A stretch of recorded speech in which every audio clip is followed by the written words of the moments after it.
Hello parent, तो कैसे हैं आप लोग। उम्मीद करता हूं सभी पेरेंट अच्छे होंगे। तो फाइनली पेरेंट बात करेंगे इस वीडियो में कक्षा 9वीं अर्धवार्षिक परीक्षा 2024-25 संस्कृत विषय का जो अपना क्वेश्चन पेपर है उसके सॉल्यूशन की। ठीक है, तो कंप्लीट वीडियो देखिएगा, हर एक प्रश्न का आंसर मैं अच्छे से आपको यहाँ पे बताने वाला हूँ। ठीक है, और आप लोगों को कंप्लीट सॉल्यूशन यहाँ पे अच्छे से तैयार कर लेना है। देखिएगा पेरेंट, सबसे पहले खंड ए की अपन बात कर लेते हैं। टोटल अपना मार्क्स जो है वो 70 अंक यहाँ पे रहने वाला है। 70 नंबर का आपका पेपर होता है प्रत्येक सब्जेक्ट का। ठीक है, देखिएगा बहुत ही ईजी पेपर होता है पेरेंट। संस्कृत भाषा, संस्कृत जो सब्जेक्ट है ना वो एक ऐसी सब्जेक्ट है जिसमें आप 70 में से 70 नंबर भी इजीली ला सकते हो। ठीक है, बहुत ही सरल सब्जेक्ट है। देखिएगा हर एक प्रश्न का आंसर। ठीक है, इसमें 2 श्लोक भी आते हैं। ठीक है, जो आपके हम हमेशा आएंगे ही वो तो। ठीक है, प्रार्थना पत्र आता है, सभी बताए जाएंगे यहाँ पे। देखिएगा अधोलिखितानाम प्रश्नानाम उचित विकल्पम चिन्हुत। ठीक है, निम्नलिखित प्रश्नों के उचित विकल्प अपने को यहाँ पे चुनने हैं। जिसमें पहला प्रश्न बोला कि काकस्य प्रसाद है कुत्र आसीत। काकस्य प्रसाद है कुत्र आसीत, तो यहाँ पे आप लोग कर लीजिए द वाला ऑप्शन, वृक्षोपरि। ठीक है, इसमें क्या आएगा आपका द आएगा पेरेंट। देखो सह शब्द से तृतीय बहुवचन रूपम अस्ति। सह शब्द रूप जो है ना इसका तृतीय बहुवचन क्या हो जाएगा, ते ही हो जाएगा। ठीक है, तो इसमें भी क्या आएगा आपका द वाला ऑप्शन। सदैव इत्यस्मिन् शब्दे संधि अस्ति। सदैव का जो संधि है, सदैव में मतलब कौन सी संधि है, सदैव जो शब्द है इसमें कौन सी संधि है, वृद्धि संधि। मैंने पिछले वीडियो में बताया था आपको इसकी ट्रिक, ये कैसे पता चलेगा वृद्धि संधि है, क्योंकि ऊपर देखो डबल मात्राएं हैं। ठीक है, अगर सिंगल होती तो वहाँ पे गुण संधि। ठीक है, ये मतलब कंपटीशन वाले जो तैयारी करते हैं ना उनके लिए एक ट्रिक होती है ये। ठीक है, इस तरीके से। अगला देख रहा लोहे तुला नामक पाठ है, कस्मात ग्रंथात ग्रहणम अस्ति। तो ये हो जाएगा आपका सह वाला ऑप्शन, पंचतंत्रम। ठीक है, इसमें सह वाला ऑप्शन कर लेना आप लोग। दिगु समास ऐसा उदाहरण मस्ती। दिगु समास क्या होता है, जिसमें संख्या आ जाती है। तो संख्या यहाँ पे देखो 10 पात्रम, तो यहाँ पे ब वाला ऑप्शन इसमें कर लेना, राइट लो। अगला देखना मल्लिका मोदकानी रचयंती किम करो। मोदकों की रचना क्यों करती है, शिव स्तुति के लिए। तो ए वाला ऑप्शन इसमें आपका राइट रहेगा। ठीक है, अगला प्रश्न देखना, प्रश्न क्रमांक 2 है कि अधोलिखित गद्यांश पठित्वा एतादारित प्रश्नानाम उत्तराणि यथा निर्देशम लिखित। इस गद्यांश को पढ़कर जो प्रश्न पूछे गए हैं उनके अपने को निर्देश अनुसार जो है यहाँ पे उत्तर देने। जैसे अश्य गद्यांश से समुचित शीर्षक लिखित। इस गद्यांश का समुचित शीर्षक हो जाएगा पेरेंट आपका संस्कृत भाषा। ठीक है, क्योंकि इस गद्यांश में जो है ना संस्कृत भाषा का ही यहाँ पे वर्णन किया गया है, तो इस गद्यांश का उचित शीर्षक भी हो जाएगा संस्कृत भाषा। एक पदेन उत्तर, एक पद में ही उत्तर देना है। जैसे सर्वोत्तमा भाषा का विद्यते, तो ये हो जाएगा इसका संस्कृत भाषा। ठीक है, कौन सी हो जाएगी, संस्कृता, संस्कृत भाषा। ये आपका कुल एक पद में देना है तो एक पद में दे लीजिए। जगत सर्वासार भाषाणाम जननी का अस्ति। जगत की सभी भाषाओं की जननी किसे माना गया है, वो भी आपका संस्कृत भाषा को ही माना गया है, तो इसमें भी आप लोग संस्कृत भाषा ही कीजिए यहाँ पे। ठीक है, एक पद में देना तो एक पद में ही देंगे अपन। ठीक है, अगला देखना यहाँ पे, अगला है कि सर्व भाषाणाम मूल रूपम ज्ञानाय कस्य आवश्यकता भवति। तो देखो इसकी लाइन जो है ना आपको यहाँ पे मिलेगी, देखो यहाँ पे, हाँ ये कर लीजिए, देव भाषा गिरवांगणी। ठीक है, सॉरी ये नहीं है, क्या प्रश्न क्या है अपना, देखो यहाँ पे हो जाएगा आपका मूल रूपाय। हाँ ये रहा, सर्वभाषाणाम मूल रूपम ज्ञानाय एतस्या आवश्यकता ब्रह्मांड ग्रंथा अरण्यक्या। ठीक है, इस तरीके से ये वाली लाइन आपको कर लेनी है इसमें। अगला प्रश्न देखना यहाँ पे, आदि काव्यम, आदि काव्यम किम वर्तते। तो यहाँ पे देखो ये वाला आदि काव्यम रामायणम। ठीक है, बस ये आपका एक पद में ही तो उत्तर देना था, तो ये लिख लीजिए आदि काव्य कौन सा है, रामायण है। अगला देखना पूर्ण वाक्य में उत्तर, पूरे वाक्य में उत्तर देना। तो कीदृशी भाषा संस्कृत भाषा कैसे थे, कौन सी भाषा को संस्कृत भाषा कहते हैं। तो यहाँ पे लिखो, यहाँ पे क्या लिखोगे पेरेंट, देखो हाँ ये रहा। ठीक है, कि संस्कृता परिष्कृता दोष रहिता भाषा एवं संस्कृत भाषा कथ्यते। ये इसकी पूरी लाइन आपको लिख लेनी है। ठीक है, क्योंकि पूरे पद में उत्तर देना ना इसलिए। अगला देखना, संस्कृत भाषा के शब्द संबोधित है। संस्कृत भाषा में कौन से शब्द संबोधित होते हैं, तो यहाँ पे आप लिख लीजिए इसमें कि इयमेव, इसमें इस भाषा में देव भाषा या गिरवांगणी सूरवाणी इत्यादि भी शब्द संबोधित, ये शब्द संबोधित होते हैं। ठीक है, ये कर लेना आप लोग। अगला प्रश्न देखना कि वीर काव्यम किम कथ्यते। वीर काव्य किसे कहा गया है, तो यहाँ पे आप लिखो कि वीर काव्यम महाभारतमपि। महाभारत को वीर काव्य कहा गया है।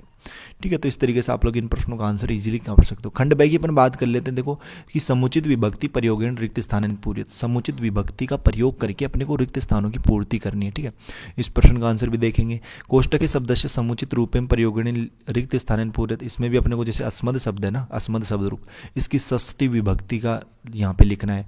तत् शब्द जो स्त्रीलिंग में है इसकी षष्ठी विभक्ति लिखनी है। ठीक है, तो लिख देंगे अपन। भरत इच्छति, पठ में तुम प्रत्यय जोड़ने से पठितुम बनता है पेरेंट। ठीक है, क्या बनता है, पठितुम। ठीक है, और सीता ग्रामात नृत्यस्ति, आ प्लस गम प्लस लेप। ठीक है, तो आगत्य हो जाएगा इसका। ठीक है, और देखो चौथे प्रश्न में क्या करना है, 4 नंबर के में कि अधोलिखित पद्यों संधि कृत्वा संधि नवापि लिखित। निम्न पद की संधि क्या कीजिए, संधि विच्छेद दे रखा है तो अपने को संधि करनी है यहाँ पे। जैसे यदि प्लस अपि क्या हो जाएगी, ये यद्यपि हो जाएगा आपका, ठीक है पैर फ्रेंड, क्या हो जाएगा, यद्यपि। और इसमें आपको अयादि संधि यहाँ पे कर लेनी है। अत्र प्लस एव ये हो जाता है पैर फ्रेंड आपका अत्रेव, ठीक है, क्या हो जाता है, अत्रेव। इस तरीके से कर लीजिए। अधोलिखित पद्यों संधि कृत हुए संधि नामा पे लिखे दो। देखो गणेश में एक मात्रा आ गई, तो मैंने क्या बताया था, इसमें गुण संधि होगी। इसका संधि विच्छेद क्या हो जाएगा, गण प्लस ईश, ठीक है पैर फ्रेंड, गण प्लस ईश, इस तरीके से। हिमालय, और इसमें संधि क्या करोगे, गुण संधि। कौन सी संधि पैर फ्रेंड, गुण संधि।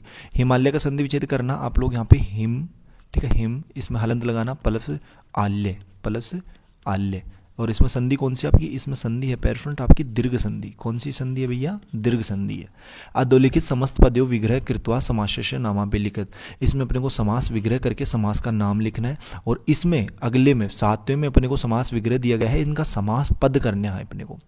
गिनती वाला देखना आप लोग, ठीक है। संस्कृत में जो गिनतियाँ होती है ना, देखो जैसे 50 को क्या कहते हैं, 50 को कहते हैं भैया पंचाशत, ठीक है, क्या कहते हैं भैया, पंचाशत कहते हैं। 19 को क्या कहते हैं, 19 को कहते हैं भैया 9 10, ठीक है, 9 10, ठीक है, 9 10। और 45 को क्या कहते हैं, पंच चत्वारिशत, चत्वारिशत, ये होता है 45। और 83 यानी 83 को क्या कहते हैं, त्रयशिति, ठीक है, त्रय और शिति, इसमें बड़ी की मात्रा आएगी त्रय सिति, तय में छोटी की मात्रा है, ठीक है, त्रय सिति, लास्ट में विसर्ग, ध्यान रखिएगा, ठीक है। देखो विसर्ग हलंत यही है संस्कृत में। देखो संस्कृत और हिंदी वैसे तो सेम तो नहीं है, लेकिन संस्कृत में हलंत विसर्ग, ठीक है, मात्राओं, इनका ज़्यादा ध्यान रखना पड़ता है। अधोलिखित पदेशु धातु लकार पुरुष वचनानाम निर्देशानुसार कुरुत, ठीक है, तो इसमें भी करेंगे अपन। देखो अधोलिखित पदेशु शब्द रूपाणी लिखत, शब्द रूप में यहाँ पे अपने को लिखने हैं कि जैसे प्राम शब्द का पंचमी विभक्ति में बहुवचन लिखिए, क्या होता है पैर फ्रेंड, आपने पढ़ा है तो राम शब्द रूप रामेभ्य, ठीक है पैर फ्रेंड। वीडियो की क्वालिटी थोड़ा बढ़ा लीजिए ताकि आपको एकदम क्लियर दिखाई देगा। रामेभ्य होता है। गुरु शब्द का द्वितीय व्यक्ति में एक वचन क्या होता है, गुरुम होता है पैर फ्रेंड, ठीक है, क्या होता है भैया, गुरुम होता है। और फलम शब्द का चतुर्थी विभक्ति में द्विवचन क्या हो जाता है, फलाभ्याम, ठीक है, क्या होता है भैया, फलाभ्याम। ये आपको करना है इसमें। अगला देखना यहाँ पे खंड 6 है आपका कि अधोलिखित प्रश्नेषु केंचांचित 60 प्रश्नानाम उत्तराणि संस्कृत भाषायाम लिखित। निम्नलिखित जो प्रश्न दिए गए हैं ना, टोटल कितने प्रश्न हैं इसमें, 8 प्रश्न है। तो इन 8 में से किन्हीं 6 प्रश्नों के उत्तर देने हैं। तो मैं 6 का ही नहीं, आपको 8 के 8 प्रश्नों के उत्तर दिखाऊंगा आपको, ठीक है। देखिएगा कि सरसा रसाला कदा लसंती, तो इसमें क्या करोगे आप लोग, इस प्रश्न में करना कि वसंत ऋतु सरसा रसाला लसंती, ये आपका इसका उत्तर हो जाएगा, ठीक है पैर फ्रेंड। अगला प्रश्न देखना आपका, अगला क्या था कि माता काम आदिशत, तो माता काम आदिशत, तो इसमें आप लिखो यहाँ पे माता पुत्रम आदिशत, माता पुत्रम आदिशत, ठीक है, इस तरीके से। अगला प्रश्न देखना आपका कुंभकारम घटान किमर्थम रचयन्ति, तो कुंभकारम घटाम किमर्थम रचयन्ति, तो यहाँ पे लिखो कुंभकार घटान विक्रयार्थम रचयन्ति, यानी कुमार जो है वो घड़ों की रचना क्यों करता है, बेचने के लिए, ठीक है, इस तरीके से।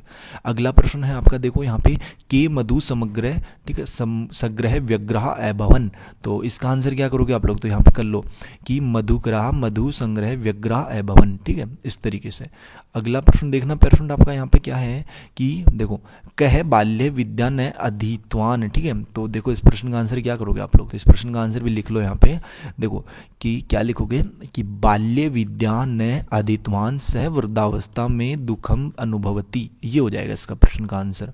अगला प्रश्न है आपका कि खगोतम कीदृशी गिरम व्यवहार है, तो इस प्रश्न का उत्तर आप लोग कीजिएगा यहाँ पे खगोतम मधुरा गिरह व्यवहार यति, ये हो जाएगा, ठीक है।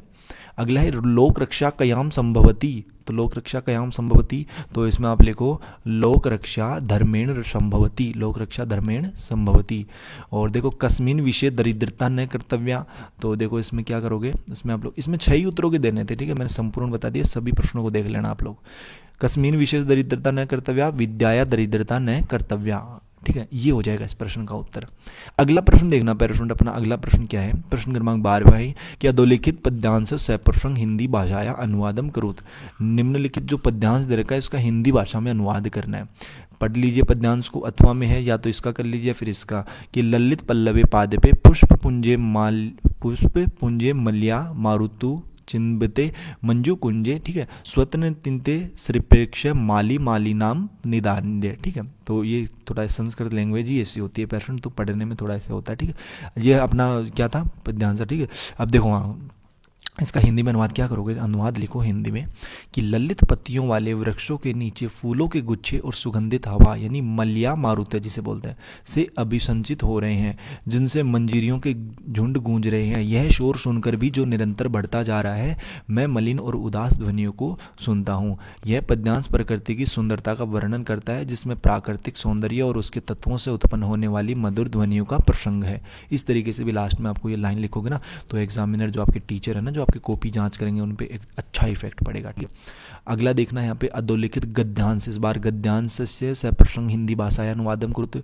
तो इस गद्यांश को आप पढ़ सकते हो यहाँ पे कि अतएव अस्माभि प्रकृति रक्षणीया तेन च पर्यावरणम रक्षति भविष्यति, ठीक है। प्राचीन काले लोक मंगलांशनी ऋष्यो वने निवसति स्म यतो ही वने सुरक्षितम पर्यावरण मूल्य तस्म तत्र विविधा विहग्गा, ठीक है। कल कुंजी स्त्रोत्राय शानम ददती। तो इस प्रश्न का आंसर देखो कैसे करोगे आप लोग, तो यहाँ पे लिख लो, अनुवाद लिखो इसको कि इसलिए हमें प्रकृति का संरक्षण करना चाहिए, इसके द्वारा पर्यावरण की रक्षा की जा सकेगी। प्राचीन काल में लोक मंगल के उद्देश्य से ऋषि मुनि वन में निवास करते थे, क्योंकि वन की सुरक्षा से पर्यावरण संतुलित रहता था।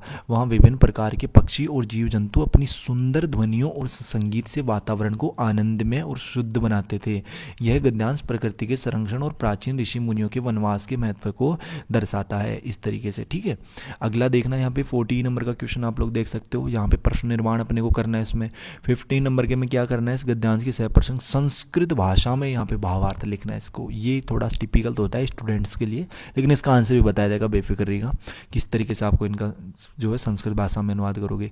अपन देखते हैं यहाँ पे एक हफ्ता है, देखो एक प्रश्न आता है आपका, स्व पाठ्य पुस्तकात 2 श्लोको लिखित्यो अस्मिन प्रश्न पत्रे न समाविष्टा।